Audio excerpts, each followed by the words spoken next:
like we're getting ready for a big slug of calves again here. This calving pack is right loaded up. Old Cleveland and Bugsy's still in here. They still haven't had their babies, but there are a lot of good milk cows on here ready to go. Nice uddered heifer there. Come on, girls, up front now. Come on. Here we go. Come on, up front, please. Gotta bed ya. Nice spotlight cow there.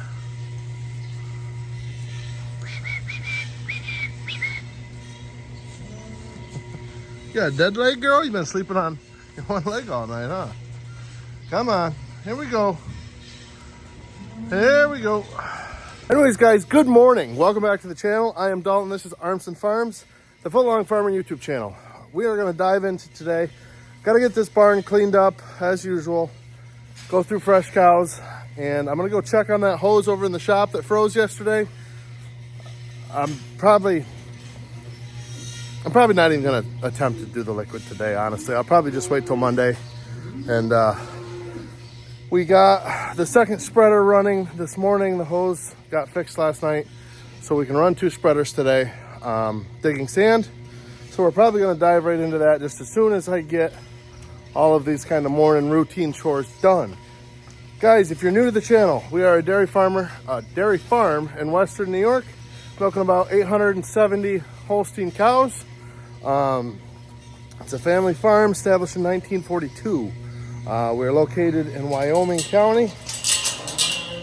Yeah, I don't know what else you guys really want to know, but if you're new to the channel, stick around. We tend to have some fun.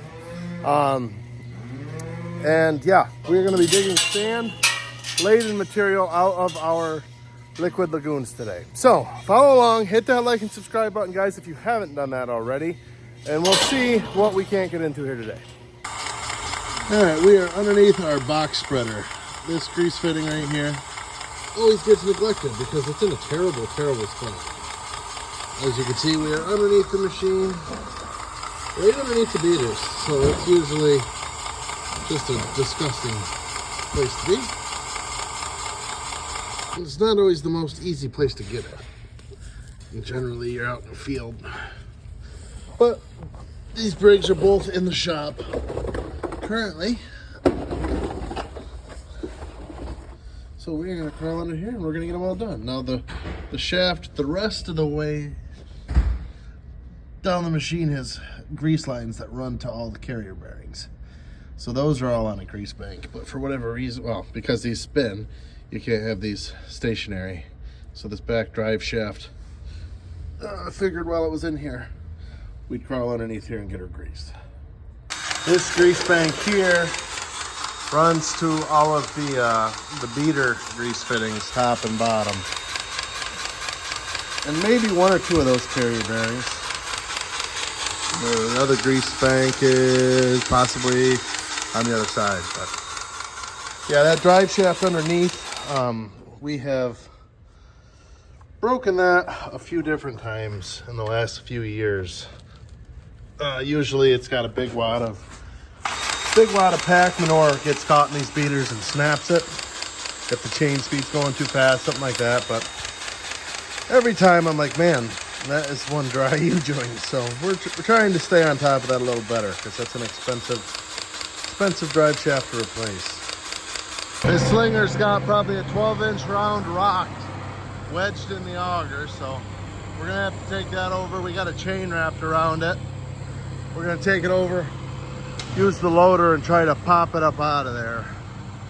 It's really, really bad for the spreader. The flighting's already partially folded over. But like I said before, that is the trouble with the earthen lagoon, is the rocks in that slinger. I'm just hoping we can get through this time, just one last time, without totally wrecking it.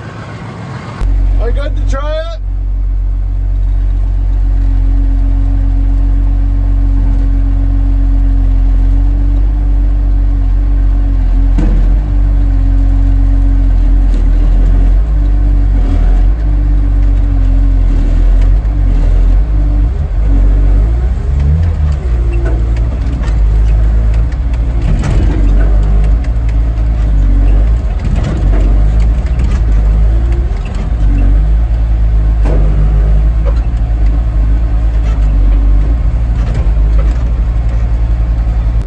Alright, well, plan A didn't work.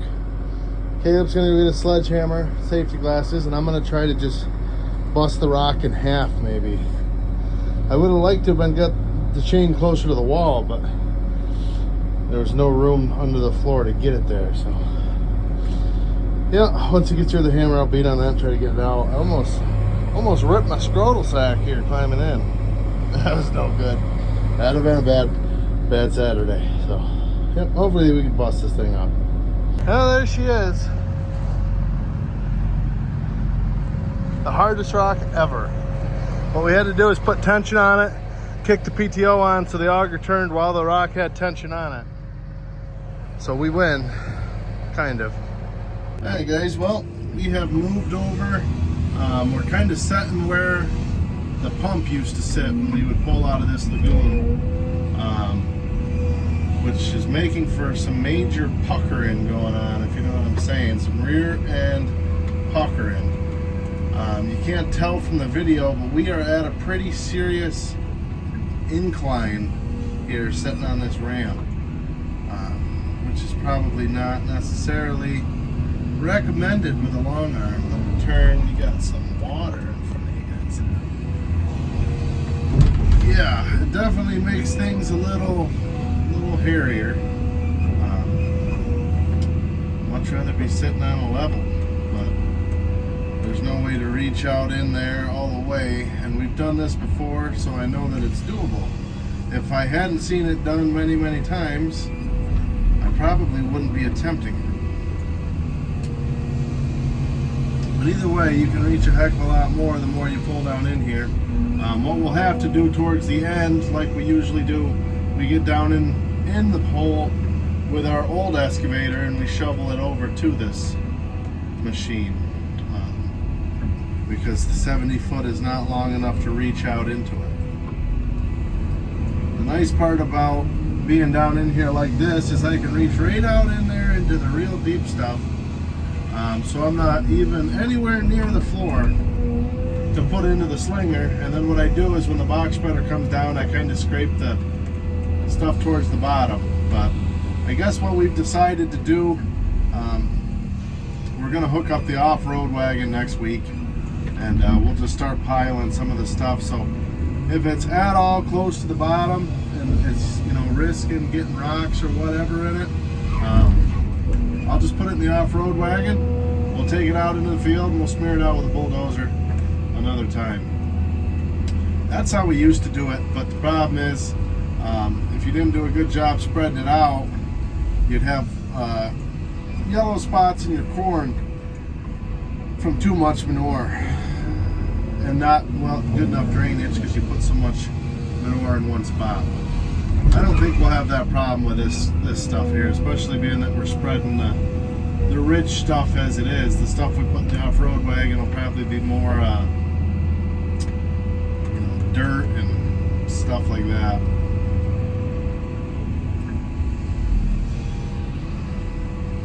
I think this is the third load I put on this spreader.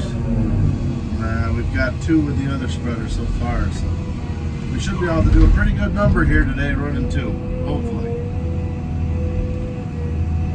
I don't know what the guys' schedules look like, what time we got to get out of here today. I'm going to try to sneak out of here a little bit early. I'm going to my parents tomorrow for my niece's birthday party.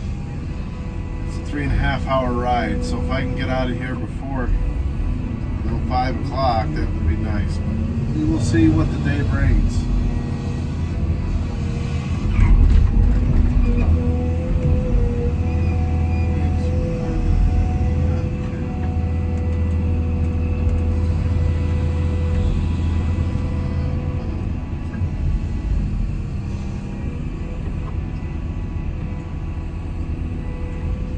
Kind of tough too from this angle. You can't really see in the spreaders to tell how much is where, but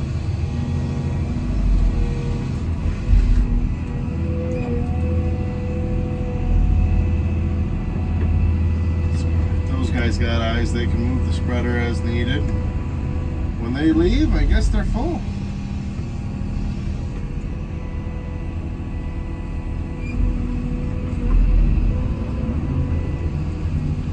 a comment yesterday about my excavator skills. Kind of gave me a big head a little bit.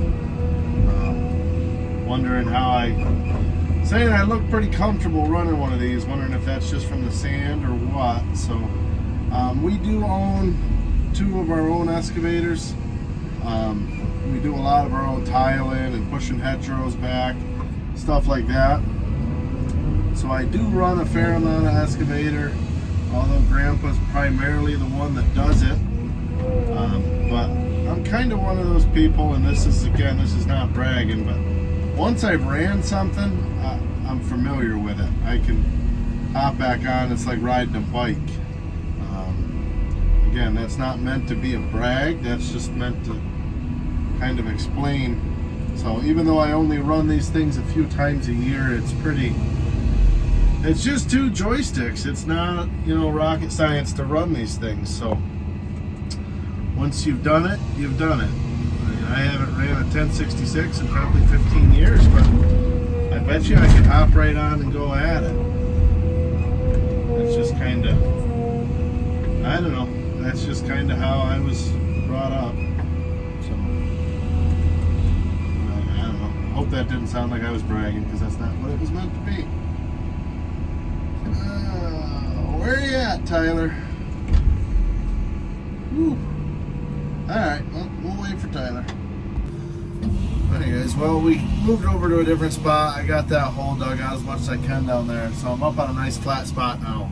Figured I'd address a question that comes up anytime I do any videos about sand, is why sand? And hey, guys, it's a justified question. Nobody hates dealing with sand more than me. And I know that's hard to believe, but I hate dealing with sand. I hate digging it. I hate having to worry about agitating it. I hate it building up in trucks, wearing alley scrapers, wearing pumps. I hate it. I hate burning fuel to agitate. Trust me. I completely understand where you're coming from. So the question of why sand? Well, number one, I'm not the owner of the farm, so I don't make those decisions, and the owner is a cow guy. This is gonna probably, some of you guys are gonna fully disagree, but sand is the best bedding for the cows, period. I don't want to hear about it, and I'm not saying they're not incredibly successful farms with sawdust, straw, all of that, but for the cows, it drains the best. It does not, it doesn't hold the organic matter, so it doesn't build the bacteria like any other bedding does. Comments about it being wet. It's not wet, guys. We're putting in dry sand. Our stalls aren't wet. Our cows aren't dirty. Having said that, God willing, someday I am calling the shots. My personal favorite bedding is manure solids. I've worked on a farm that had numerous fan separators, and we bedded green manure solids daily. And yeah, we didn't have any of the issues of sand. There are downfalls to manure solids. There's downfalls and pros and cons to every bedding.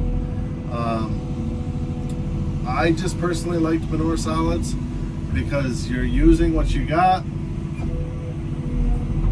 You weren't worried about how much you used because you made more every day, and it would just continuously be making new bedding.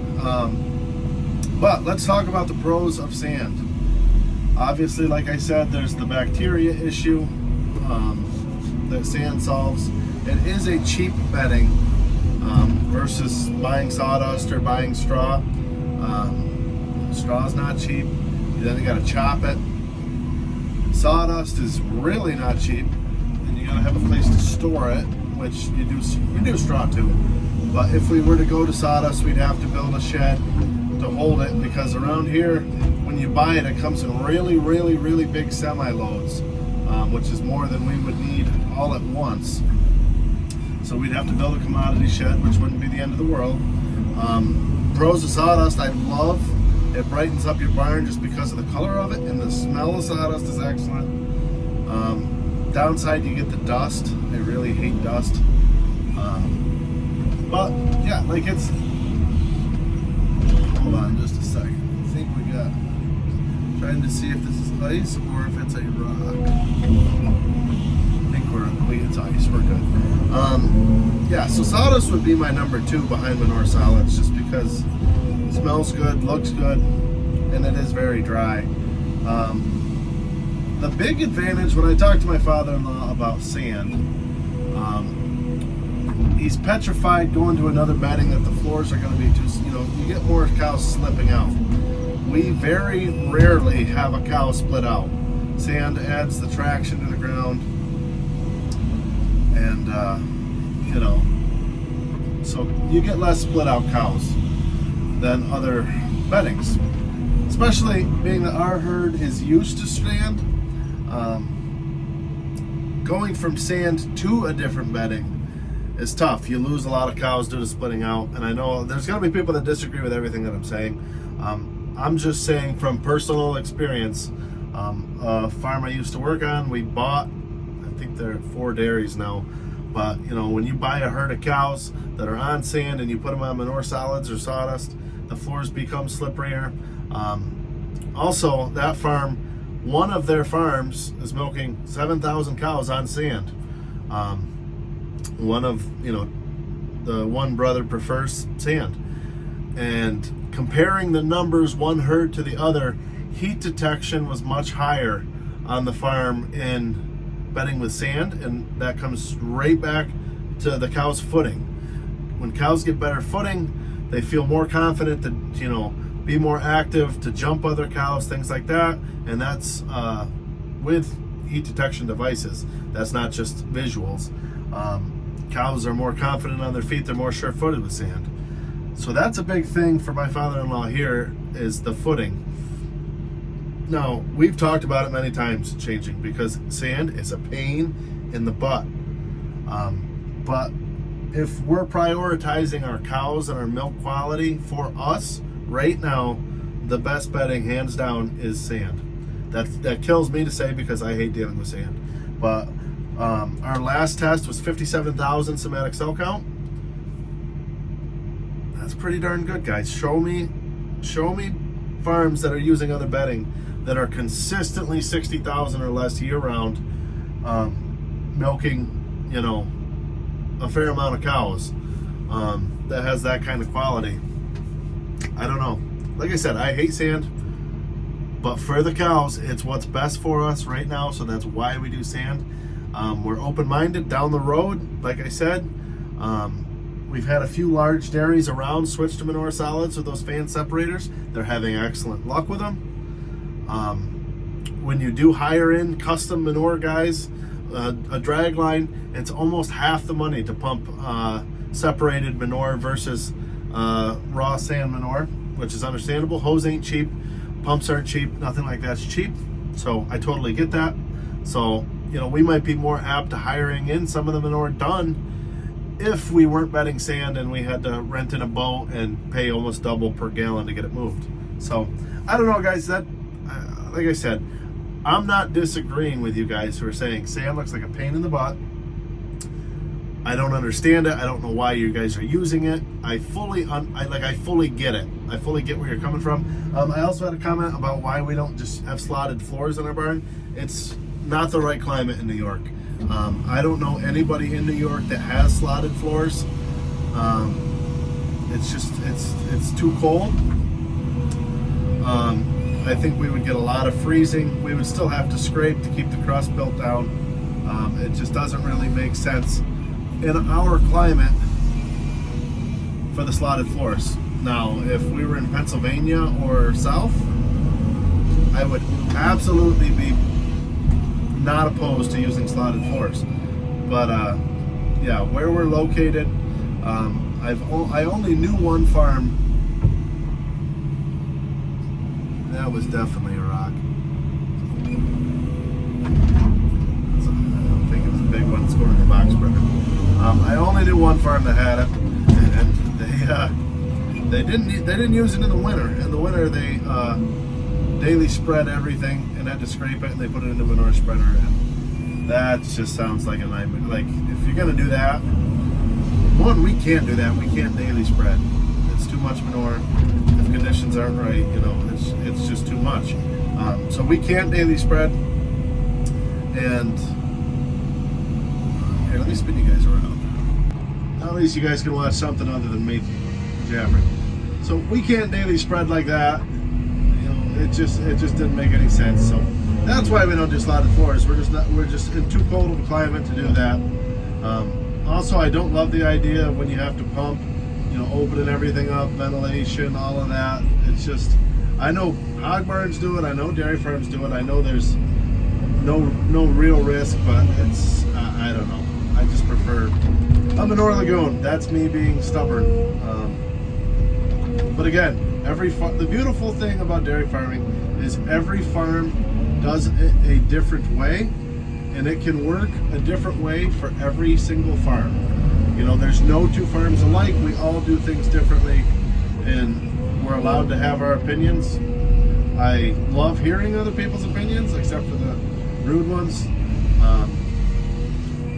which is what it is. People can be dicks. That's part of it. But, yeah, if you guys got opinions, tell me without being a-holes.